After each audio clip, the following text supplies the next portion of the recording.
kulan wacan saaxiibiil halkani waa Caasim Media ku soo dhawaada qaybtii saddexaad ee qisadii taxanaha inoo heeday gacalka maxaa kala geeyay balse intaan guud galin qisadeena daawada haddii aad channelka cusub tahay subscribe inoo saar channelka oo fur gambaleelka si aad u hesho muuqaaladan isla markaana soo gelino ha iloonin inaad muuqaalkan laag inoo saarto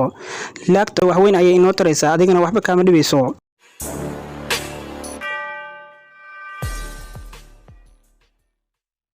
Suudi Salman ayaa ku soo kala tagay farxad kadib waxa soo wacday Safa oo ay ku balansanayeen Suudi in ay ku kulmaan xaafadii Samira isla xilligaas la balminayo Suudi waxa wada joogay Samira iyo Safa waxayna rabeen in ay wax ka ogaadaan Suudi iyo Salman arimahooda Suudi way soo baxday si ay ula kulanto asxaabteeda waxaana la isugu yimid xaafadii Samira sheeko ayaa bilaabatay Suudi ayaa si kalsooni iyo farxad ku dheehan tahay ugu sheegtay asxaabteeda wax walba iyadii iyo Salman dhaxmaray waxayna u muujisay sida weyn ay ugu faraxsan tahay xiriirka kala dhaxeeya iyadii iyo Salman balse Samira kuma faraxsanin arintaasi oo haday awoodo in ay markaasi ka taqaluso Suudi way ka taqalusi lahayd laakiin dhoola cadeyn been ah ayay u muujinaysay iyagoo isla fadhiya ayaa Suudi taleefankeedii soo dhacay mise waa Salman way istaagtay waxayna ka codsatay asxaabteeda in ay fasaxaan kadib way fasaxeen way soo baxday oo waxay fariisatay meel aan isaas uga fogeen guriga Samira banaankiisa teelkii ayayna ka qabatay Salman kadib wuxuu u sheegay in uu jecel yahay uuna u xiisay iyo hadallo qurux badan oo deganaan iyo ixtiraam ku dheehan tahay ayay isdhaafsadeen intay Suudi teelka ku maqneed ayaa waxaa tashaday Samira iyo Safa Samira ayaa tiri saaxiibay Salman qoftaan ayuu iga doortay aniga ayaana kow bartay oo jecel dhab ah u qabo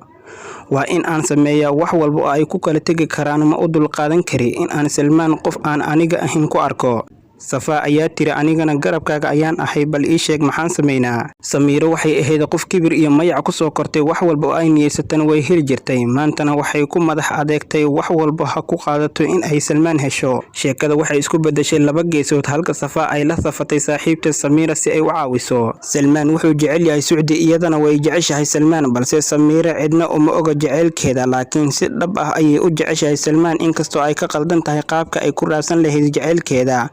waayo waxay ahayd qof aaminsan in ay wax walba ay rabto ay heli karto waxa qolkii ku soo laabtay Suudi oo aad u faraxsan Safa ayaa ku tiri haye waad faraxsan tahay maxaa soo kordhay Suudi waa daacad miskiin ah mana oga inay asxaabteeda qorsheynayaan in ay isku diraan iyadii Salman waxna kama qarsato asxaabteeda waxay u sheegtay sheeko walba oo dhaxmartay iyadii iyo Salman Samira aad ayay ugu gobanaysaa sheekada ciil ayaana hayo haday dili karto way dili lahayd laakiin dhoola cadeyn been ah ayay u muujinaysaa muddo kadib waxa sii kordhay jaceylkii daacadda ahaa ee Suudi iyo Salman waqti qurux badanna waa isla qaadan jireen Samira way adkaysan weysay waxna way sameyn weysay si ay u kala geyso lamaanahan daacad isu ah waayo Suudi maba lahayn ceeb laga sheego ama qaab loogu diro Salman waayo isaga ayaaba wax walba u jeeda Suudi in ay tahay gabar asluub iyo xishood leh wuu ogaa hadii war laga sheego xataa ma rumeysanayo Samira waxay go'aansatay in ay Salman kulan qaas ah la yeelato oo ay u sheegto jaceylkeeda way soo wacday Salman wuu ka qabtay way salaantay iswaraysi gaaban kadib waxay ku tiri Salman arin muhiim ah ayaan ka rabaa in aan kala hadlo ma kula kulmi karaa wuxuu ku yiri okay xagee ku kulnaa markaasi ayay ku tiri galabta xaafadiida igu imo hadii ku suurtagelayso casriye ayaan kugu casuumaya wuuna ka ogolaaday Samira ayaa ka codsatay saaxiibteeda Safa in ay Suudi u sii tagto ay ka sii boojeyso si ay Salman ula kulanto oo ayna wax walba ugu sheegato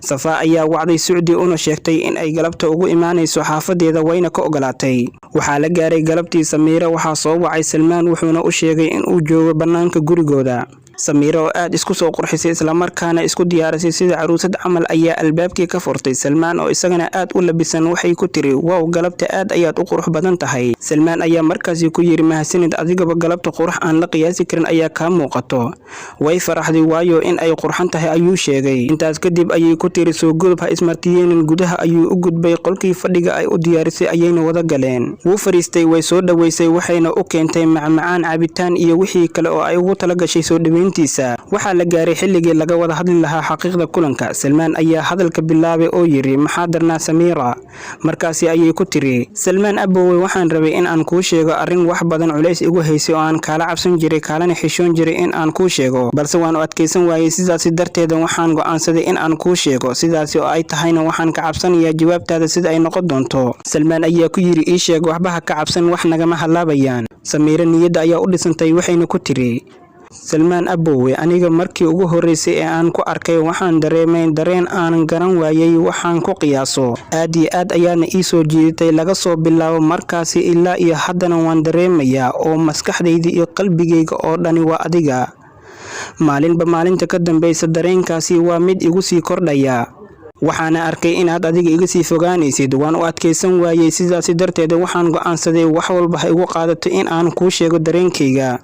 Salmaan la yaab ayay ku noqotay Samiira jaceylka ay u qabto markuu arkay mudana ay ka qarinaysay wuxuu ka cabsaday in uu siiyo jawaab dhaawacdo hadalkana uma xumeenin oo wuxuu ku yiri Samiira aniga waxaad ii tahay qof saaxiibtay ah ama walaashii ah waxaadna tahay qofkii ugu horeeyay ee aan bartay markaan jaamacadda ku soo biiray waadna isoo dhaweysay waxaad tahay gabar qurux badan oo reer caan ah ka dhalatay kumanaan wiil ah ayaana ku riyoonayso in ay adiga kula hadlaan balse aniga waxaan leeyahay nasiib maadaam oo aad adiga ii soo bandhigatay jaceyl laakiin aniga waan ka xumahay aniga waxaan jeclahay qof kale Samiira ayaa ka naxday hadalkaasi waxayna ku tiri Salmaan waan ogahay Sucdi ayaad jeceshahay Sucdi bal waxay ii dheer tahay ii sheeg oo aad iyada ku raacday aniga ayaa ka qurux badan aniga ayaana ka lacag badan Samiira waxay bilowday inay hadallo kula hadasho oo ay saaxiibteeda Sucdi wax kaga sheegto kuna tilmaamto qof iyada ka liidato laakiin Salmaan jawaab ma uusan siin wuuna soo istaagay asagoo rabay inuu ka soo tago ayay isku duubtay wayna ku dul ooysay Salmaan qof iska naxariis badan ayuu ahaa Salmaan wuxuu bilaabay in uu dajiyo oo hadal jilicsan kula hadlo asaga oo la yaaban dhaqanka Samiira iyo sida waalida ah ay u jeceshahay inta uu garbaha ka qabtay ayuu fariisay koob biyo ahna u soo shubay ayuu gacantiisa ku siiyay markay dagtay ayuu ku yiri Samiira waa runta Sucdi adiga ayaa ka qurux badan kana hanti badan laakiin way ka qalbi qurxoon tahay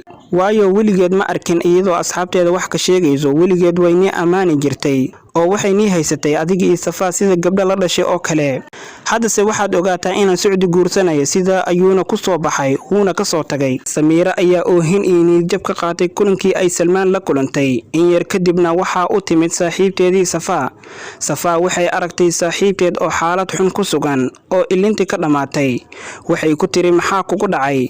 maxaa la ooynaysaa saaxiibay markaasay ku tiri Salmaan wuu i diiday wuxuuna igu yiri waxaan guursanayaa Sucdi sidee ugu dul qaadan karaa in ay arintaasi dhacdo sidee Salmaan iyo Sucdi isku guursan karaan waa inaan wax un sameeyo si aan u kala geeyo ee ii sheeg maxaan sameeyaa Safaa ayaa ku tiri saaxiibay labadaani si dhab ah ayay isku jecel yihiin wax walba oo aan sameeyno ma noo suurtagelayso si aan u kala geyno